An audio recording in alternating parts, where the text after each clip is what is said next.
Assalamualaikum dan salam sejahtera. Bersama saya Cikgu Afzan bagi meneruskan modul 7 tingkatan 4 iaitu penyata kewangan tanpa pelarasan. Okay, baiklah, untuk pengetahuan pelajar semua, untuk penyata kewangan tanpa pelarasan ini adalah kita akan menyediakan penyata kewangan yang mana kalau kita ingat lagi pada awal tahun tingkatan 4 kita belajar bermula daripada dokumen perniagaan itu dalam kitaran perikawanan. Okey, dan kita jumpa buku catatan pertama dan kita jumpa ledger. Kita jumpa imbangan duga terlaras. Seterusnya kita sediakan iaitu ledger, imbangan duga terlaras, dan kita sediakan penyata kewangan. Okey, dan penyata kewangan ini terdiri daripada ada berapa? Akaun perdagangan, akaun untuk rugi dan juga penyata kedudukan kewangan. Okey, jadi sekarang kita nak masuk tajuk yang akhir dah ni, iaitu menyediakan penyata kewangan. Tapi penyata kewangan kita ni adalah penyata kewangan tanpa pelarasan dahulu. Itu cikgu perkenalkan format-format yang berkaitan dengan akaun perdagangan, akaun untung rugi dan akaun penyata kedudukan kewangan. Kita berada dalam kategori yang akhir dalam kitaran perikawanan. Biasanya penyata kewangan ini bukan sahaja kita sediakan untuk entiti perikawanan milikan tunggal, tapi dalam tajuk tajuk perkongsian, tajuk kelab dan persatuan, tajuk akaun syarikat, tajuk akaun perikawanan kos, kita akan jumpa juga penyata kewangan, sama ada kita jumpa semua sekali akaun perdagangan untuk rugi PKK, atau kita akan jumpa akaun perdagangan sahaja ataupun akaun perdagangan untuk rugi sahaja, dan mungkin ada tambahan-tambahan akaun yang lain mengikut entiti perniagaan. Baiklah, untuk tingkatan 4 ni pelajar akan hanya mengenali iaitu dalam entiti perniagaan milikan tunggal. Okey, kita mulakan dengan akaun perdagangan dan untung rugi. Okey, sesebuah perniagaan perlu menyediakan akaun perdagangan dan untung rugi untuk mengetahui keuntungan atau kerugian dalam satu tempoh perikawanan. Okay, so kita nak tahu untung atau rugi perniagaan kita, itu yang kita kena sediakan akaun perdagangan dan juga untung rugi. Tujuan penyediaan akaun perdagangan dan untung rugi. Okay, yang pertama, untuk akaun perdagangan, mengetahui sama ada sebuah perniagaan mendapat untung atau rugi. Okey, untuk mengetahui sama ada aktiviti dilaksanakan ke atas barang niaga atau perkhidmatan tersebut mendapat untung atau rugi tanpa mengambil kira belanja dan hasil yang lain. Okey, bila sebut perkataan akaun perdagangan, dalam akaun perdagangan kita hanya akan fikirkan tentang jual lain dan belian. Kita jual barang, kita beli barang, kita jual. Kita beli barang, kita jual. Maksudnya tidak ada kena mengena dengan belanja dan juga hasil. Kalau pelajar ingat lagi masa kita baca klasifikasi perikawanan ya. Modul 2 tingkatan 4 yang mana kita akan jumpa iaitu jualan. Kos jualan. Betul tak? Betul, kita jumpa apa lagi? Hasil belanja. Betul tak? So sebenarnya dalam akaun perdagangan kita hanya akan jumpa yang ini sahaja. Kemudian barulah kita akan sambung dekat akaun untung rugi untuk hasil dan belanja. Jadi akaun perdagangan hanya melibatkan jualan, kos jualan, dan kita akan dapat untung kasar. Dan bila kita masuk ke akaun untung rugi nanti, kita akan fikirkan hasil dan belanja, dan kita akan dapat rugi bersih ataupun untung bersih. Begitu juga dengan jualan, kos jualan, kita akan dapat untung kasar ataupun rugi kasar. Boleh ya? So bila sebut saja akaun perdagangan mesti tanpa mengambil kira belanja dan hasil. Untuk akaun untung rugi, kita nak tahu sama ada sesebuah perniagaan mendapat untung atau rugi bersih. Nampak tak? Untung atau rugi bersih setelah mengambil kira semua hasil dan belanja. Mengambil kira semua hasil dan belanja. So pelajar kena tahulah. Maksudnya bila kita nak sediakan akaun perdagangan, kita mesti hanya mengambil kira jualan dan belian sahaja dan kita akan dapatkan untung kasar. Okey, untuk akaun untung rugi, kita akan ambil kira hasil dan belanja. Okey, campurkan untung kasar, tambah hasil, tolak belanja, kita akan dapat sini untung atau rugi bersih. Okey, boleh ya? Kita tengok nanti format yang lagi yang format yang tepat untuk menerangkan akaun perdagangan dan akaun untung rugi. Okey, seterusnya, penyediaan akaun perdagangan. Disediakan berdasarkan imbangan duga yang diperolehi. Sebab itulah sebelum kita masuk ke tajuk akaun perdagangan dan untung rugi ini, kita telah masuk ke tajuk imbangan duga. Okey, di mana imbangan duga juga.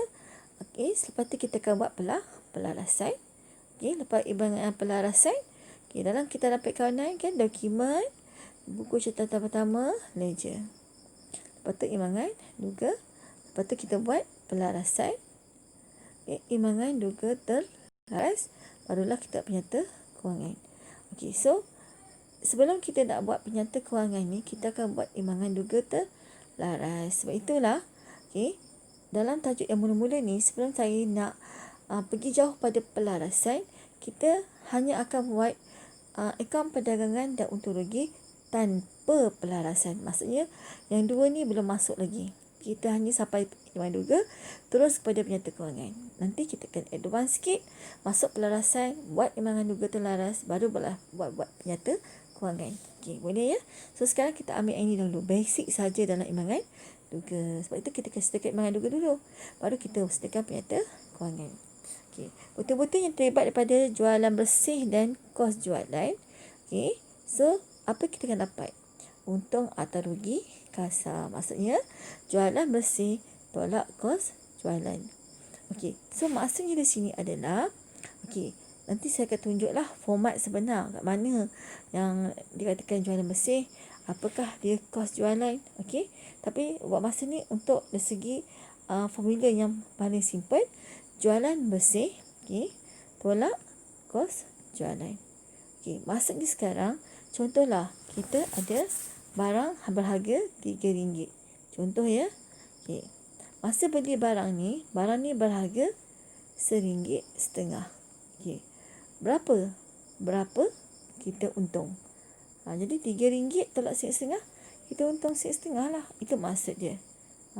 Okey, jadi kita akan tengok formula yang bentuk penyata. Okey, bentuk penyata untuk menerangkan akaun perdagangan. Okey, boleh ya? Okey, so bila sebut untung kasar, maksudnya jualan bersih, lebih besar pada kos jualan. RM3 tolak RM1.50, dapatlah RM1.50. So untung lah. Tapi kalau jualan bersih kita, masa kita jual barang tu, kita dapat RM3 contohnya ya. Masa kita beli tu, kita beli dengan harga RM4. Untung ke rugi? Dan tentulah kita rugi. Okey, sebab 3 tolak 4, kita negatif RM1. So kita rugi. Itu maksudnya untung kasar ataupun rugi kasar.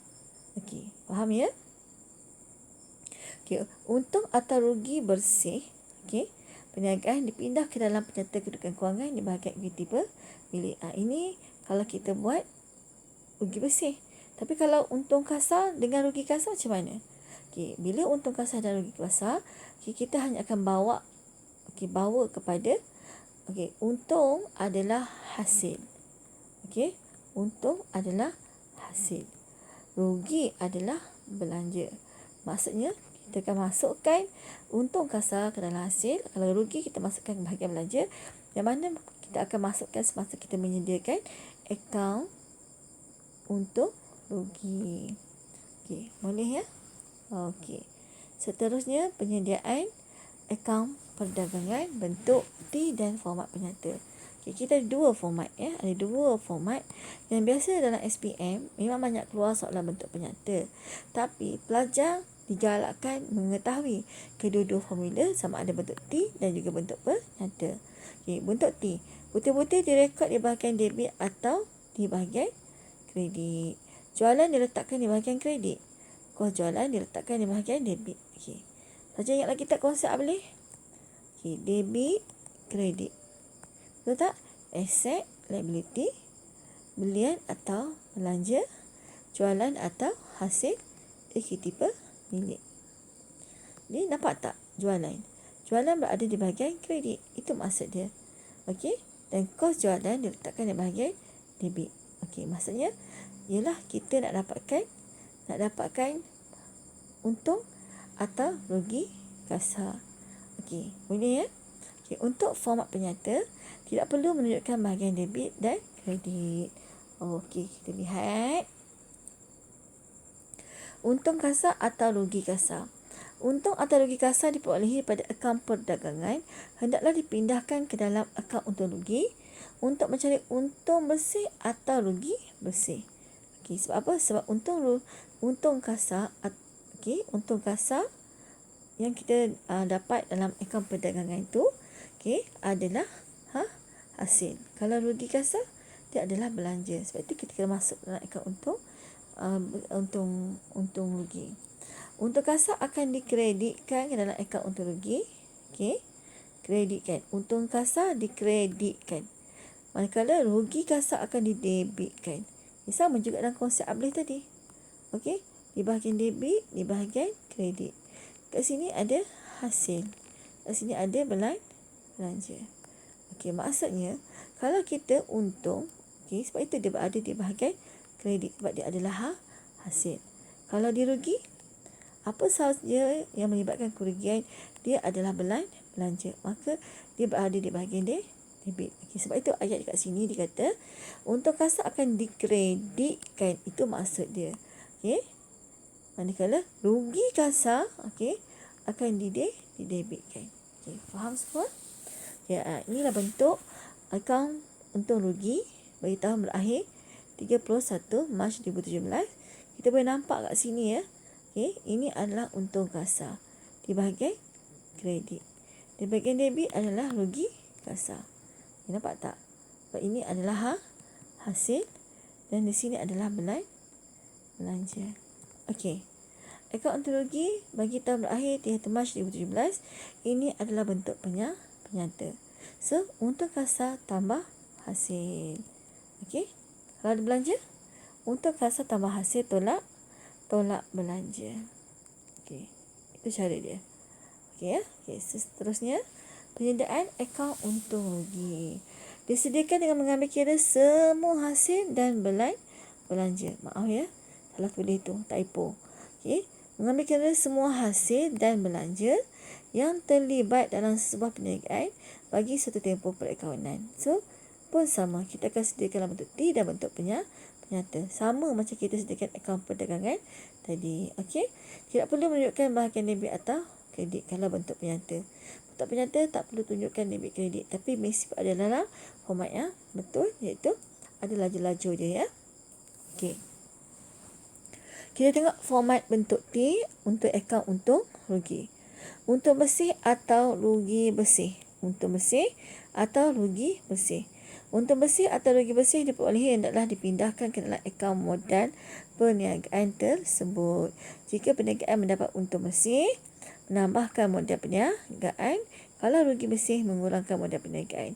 Okey, yang ini nanti bila kita dah siapkan akaun, akaun untung rugi, jumlah untung bersih tu nanti kita akan hantar ke dalam akaun PKK. Itu akaun penyata kedudukan kewangan yang mana dia akan menambahkan jumlah modal. Tapi kalau dia rugi, pun kita hantar ke PKK tapi dia akan mengurangkan nilai modal. Macam tu maksud dia. So, sekarang inilah bentuk T untuk akaun untung rugi. Maksudnya untung kasar tambah semua hasil. Ini adalah hasil. Komisen diterima, sewa diterima, faedah simpanan, diskaun diterima.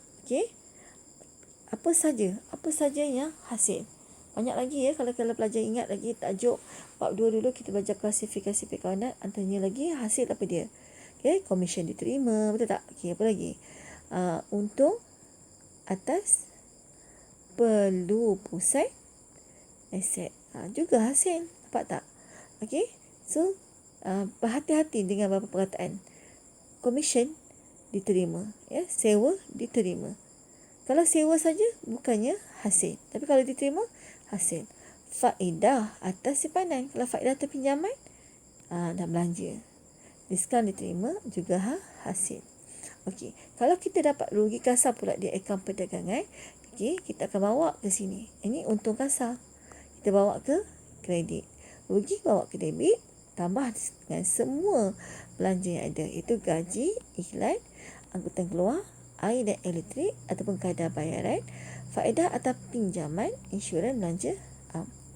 Okey, so kat sini kita boleh nampak sebenarnya, okey, jika belanja ni lagi besar daripada ni belanja, okey, ini adalah hasil. Belanja lagi besar daripada hasil. Okey, maksudnya kita akan rugi bersih. Nampak tak? Tapi kalau hasil lagi besar dari belanja, maka kita akan dapat untung bersih. Okey, so yang saya highlightkan warna hitam ni sebab dia rugi. Tapi kalau dia untung, berada di bahagian sini. Okey? Okey, boleh ya? Okey, kita lihat seterusnya. Okey, format penyata untuk akaun untuk rugi. Okey, cuba tengok. Ini adalah format penyata yang mana saya kata tadi, dia ada laju-laju dia lah. Okey, pelajar kena biasakan dengan laju. Laju 1, laju 2, laju 3. Okey, untung kasar tambah hasil. Nampak tak? So, apa saja hasil, kita senaraikan dan kita tambahkan di laju 2. Dah dapat jawapan, baru kita hantar ke laju pertama semula. Okey, tolak belanja. Kalau belanja kita banyak, kita tambahkan semua belanja yang ada. Okey, totalkan tak sini. Okey, barulah kita dapat untung atau rugi bersih. Okey, faham semua? Okey, so untung bersih ini akan menambahkan modal. Sebab itu, bila kita buat akaun modal, kita hantar ke sini. Sebab dia menambahkan modal.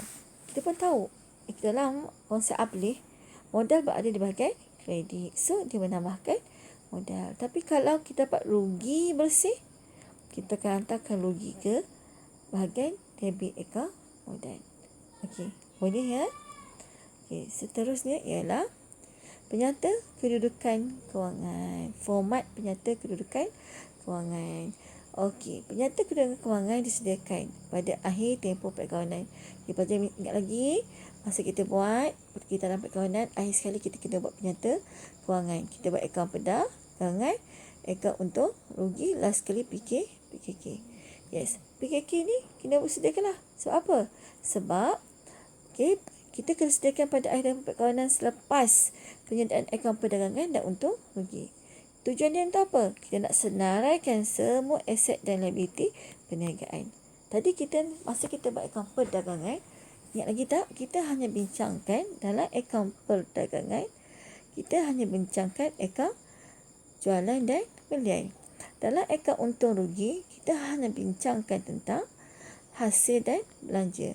Tapi kalau PKK, bincangkan apa? Yes, aset, liability, equity pemilik. Itu yang kita bincangkan dalam akaun PKK. Sebab itulah kat sini dia kata menyenaraikan semua aset dan liability. Kedua, menunjukkan kedudukan kewangan perniagaan. Kenapa kedudukan kewangan? Jadi kita lihat format. Macam mana nak menunjukkan? Ia menunjukkan kedudukan kewangan. Seterusnya menunjukkan jumlah modal dan keuntungan atau kerugian perniagaan. Okey, ini pun tiap typo. Kerugian perniagaan. Maksudnya dalam PKK juga, kita akan nampak jumlah modal, equity pemilik. Okey, dan kita akan nampak juga untung atau rugi. Untung atau rugi nak nampak ke mana ni? Yang kita dapat daripada akaun untung, rugi, dan kita hantar ke akaun PKK. Okey, menunjukkan modal kerja, itu jumlah kecairan perniagaan. Kecairan perniagaan dalam tempoh masa tertentu ataupun dalam tempoh semasa. Maksudnya di sini adalah kecairan ini berlaku disebabkan oleh antara aset semasa tolak liability semasa. Kita akan dapat situ modal kerja. Okey. Bila aset lebih besar daripada liability, maksudnya kecairan aset kita sangat tinggi. Yang mana aset-aset kita boleh ditukar kepada tunai untuk menampung liability yang ada. Itu maksud nak melihat kecairan dalam PKK. Okey. Okey. PKK juga terdapat dua formula, itu bentuk T dan juga format penyata. Okey. Kita lihat sekarang penyediaan akaun. Okey, akaun equity pemilik. Okey, tak apa. Cikgu nak fokus pada akaun. Okey, nampak cikgu tak sediakan ya. Okey, tak apa. Nanti kita tak kemudian boleh ya. Okey, dalam soalan pun kita akan tengok format untuk akaun PKK. Okey, tak apa. Kita tengok ya penyediaan bahagian equity pemilik. Mungkin cikgu fokus pada equity pemilik dalam PKK. Tapi tak apalah. Secara kasarnya ya. Ini secara kasarnya nanti kita akan tunjuk dalam soalan lah PKK. Di sini ada aset bukan semasa. Kita ada aset semasa. Kita ada di sini adalah liability semasa. Kita ada equity pemilik dan liability bukan semasa. Okey. Kalau kita lihat di sini sebenarnya jumlah aset semasa tambah aset semasa, kita dapat satu angka di sini. Jumlah liability semasa, equity pemilik dan liability bukan semasa, kita tambahkan, kita dapat angka di sini. Angka A dan angka B ni adalah sama, ataupun kita cakap dia seimbang di debit dan juga di kredit. Okey, so di sini saya nak fokus kepada untung bersih. Okey, di mana formula untuk equity pemilik ini ialah modal awal. Okey, ni ya formula dia. Modal awal tambah untung bersih. Sebab itulah kat sini cikgu kata bila kita dapat untung bersih, kita akan tambah. Okey, untung bersih dapat kat mana? Dapatkan untung rugi. Akaun untung rugi. Tambahkan modal awal, tolakkan dengan amilan, dapatlah modal akhir. Okey, untung bersih ni akan menambahkan jumlah modal. Amilan akan mengurangkan jumlah modal. Dapatlah modal akhir. Tapi kalau kita dapat rugi bersih, modal awal tolak rugi bersih. Okey, sebab rugi bersih akan mengurangkan modal. Tolak amilan, kurang lagi modal. Dapatlah modal akhir. So, ini adalah formula di bahagian equity pemilik. Yang lain senaraikan saja apa aset bukan semasa yang ada. Senaraikan saja apa aset semasa yang ada, liability semasa dan juga liability bukan semasa. Okey, boleh ya? Okey. Penutupan akaun hasil, akaun belanja dan akaun inventory pada akhir tempoh kewangan. Okey. Yang ini cikgu nak belajar nanti sebab kita nak fokus nanti dalam soal akaun apa? Akaun perdagangan dan untung rugi PKK. Kita akan jumpa maklumat tentang hasil. Maklumat berkaitan belanja. Okey. Ada maklumat inventory dan di mana maklumat-maklumat ni kadang-kadang tu okey, kita kena tutup untuk kita hantar ke bank duga dan kita kena hantar ke akaun untung rugi dan juga akaun PKK. Okey, cuba tengok di sini. Okey. Catatan penutup merupakan langkah ketujuh dalam proses kita dapat kawanan. Komponen kos jualan dipindah ke dalam akaun perdagangan. Komponen belanja dipindahkan ke dalam akaun untung rugi. Okey. Komponen jualan bersih dipindahkan ke dalam akaun perdagangan. Okey, maksudnya apa? Nanti kita tengok ya. Jualan, tolak, pulangan, jualan. Kita akan dapat jualan bersih. Itu maksud dia.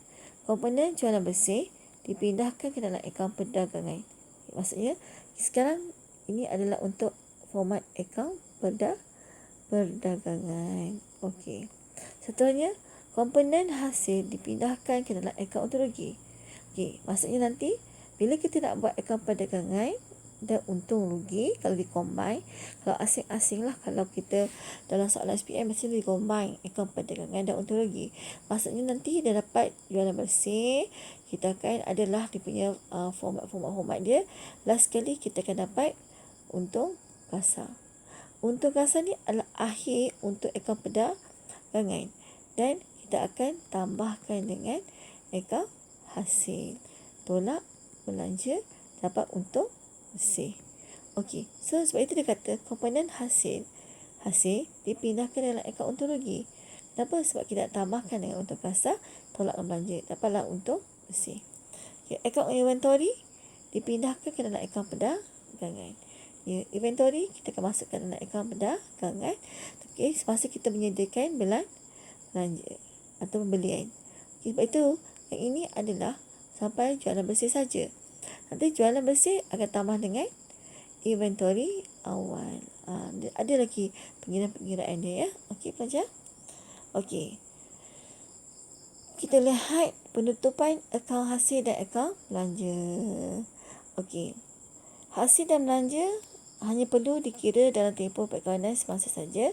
Semua akaun hasil dan akaun belanja tidak mempunyai baki untuk dibawa ke tahun berikutnya. Hasil dan belanja yang terlibat secara langsung dengan barang niaga akan dipindahkan ke dalam akaun perdagangan. Okey. So, dalam akaun perdagangan nanti ada akaun jualan. So, itu jualan, tolak pulangan jualan, dapatlah jualan bersih.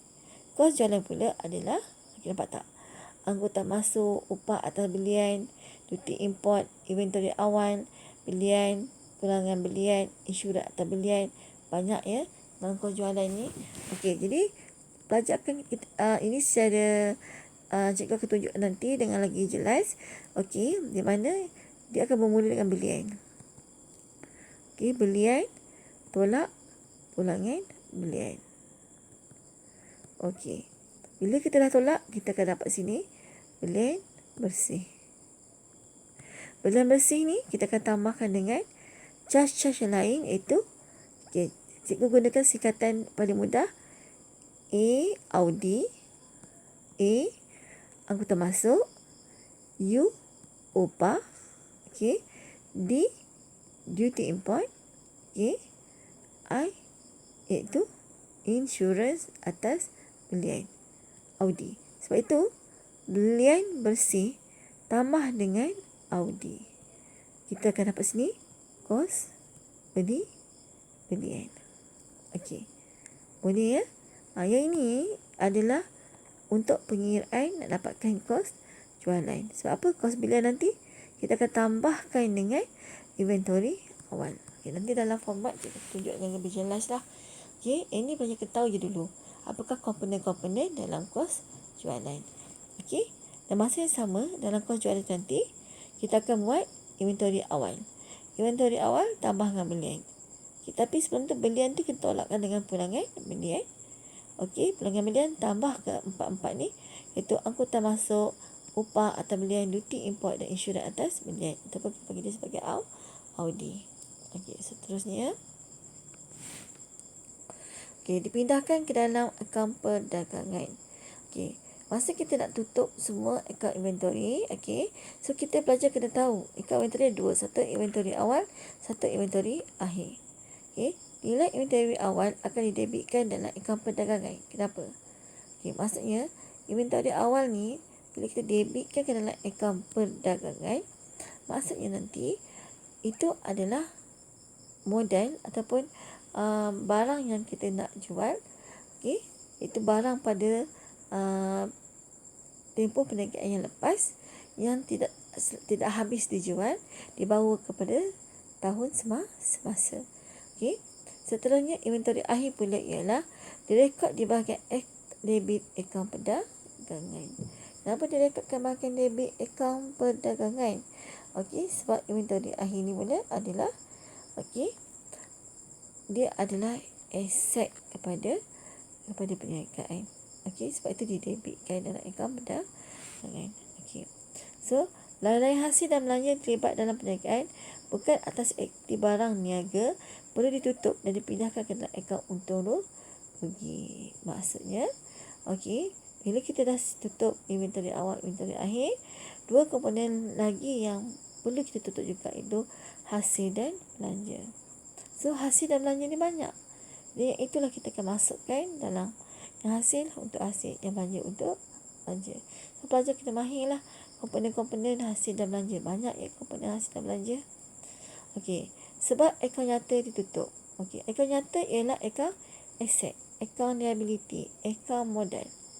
tidak perlu ditutup pada akhir tempoh perkawanan kerana baki akhir pada tempoh perkawanan perlu dibawa ke tempoh perkawanan akan datang. Maksudnya apa? Biasanya kalau kita buat akaun, ya, contohlah akaun apa? Akaun apa ya? Contohnya akaun kenderaan, ya. Akaun kenderaan, okey, baki BB di sini sebab dia adalah aset. Kalau kita beli aset baru, okey, beli, contoh kita beli kenderaan, okey, tapi kita akan beli dengan bank. Okey, so kita akan, okey, ni BB ni akaun baru. Okey, masuk. So, kita akan tulis sini bank.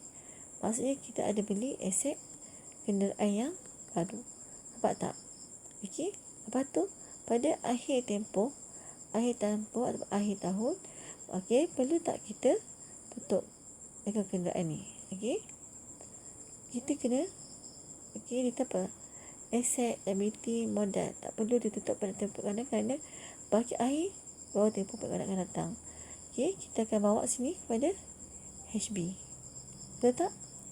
Ini campur ini, contoh ini 10. Ini 10. Jadi 20 lah. So, imbang tak 20-20? Imbang lah. Perlu tak kita tutup? Tak perlu. Sebab pada bulan berikutnya, dia akan jadi HB pula sebanyak 20. Begitulah seterusnya. Okay? Maksudnya ditutup tu adalah sama ada kita hantarkan akaun perdagangan atau akaun untuk pergi. Tapi sekarang ni bila kita buat macam ni, untuk akaun aset, liability, modal, tak perlu hantar ke sini. Tak perlu ditutup.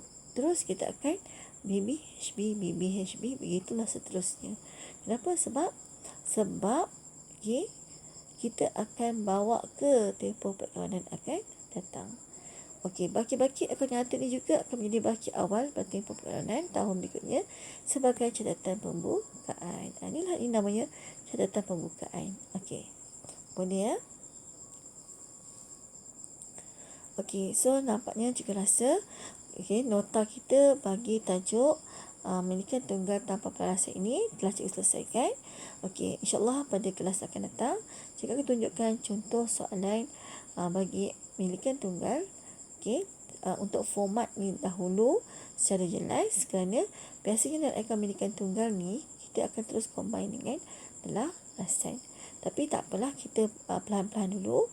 Okey, so kita jumpa kelas akan datang. Okey, selamat berjaya cemerlang A+ bersama cikgu Afzan. Okey, Assalamualaikum warahmatullahi wabarakatuh.